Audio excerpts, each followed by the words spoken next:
ఈ జరిగేటటువంటి నష్టాన్ని కూడా ఆయనే బాధ్యత వహించాలి. ఇవాళ మీ బాధ్యత వహించడానికి ముఖ్యమంత్రికి ఏమన్నా పని లేదా? ముఖ్యమంత్రి బాధ్యత వహిస్తే మరి విద్యాశాఖలో ఉన్నటువంటి అన్ని ప్రాబ్లమ్స్ ని కూడా ఆయన అడ్రస్ చేయాలా?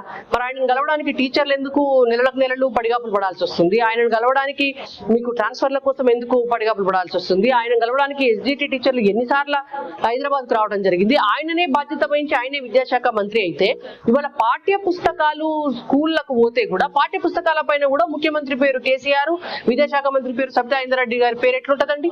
మరి నువ్వే కదా బాధ్యత వహిస్తున్నావు. కనీసం నీకు పర్యవేక్షించేటటువంటి సమయం లేదు. సమయం లేనప్పుడు నువ్వెందుకు బాధ్యత వహించాలి అని మేము అడుగుతున్నాం. విద్యాశాఖ అనేటువంటి చాలా కీలకమైనటువంటి అంశం.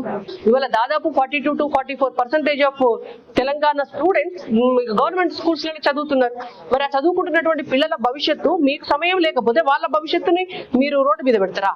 గతంలో ఉన్నటువంటి బీఆర్ఎస్ పార్టీ నిర్లక్ష్యం చేసినటువంటి రంగాలు ఏవైనా ఉన్నాయి అంటే అది విద్యా రంగం,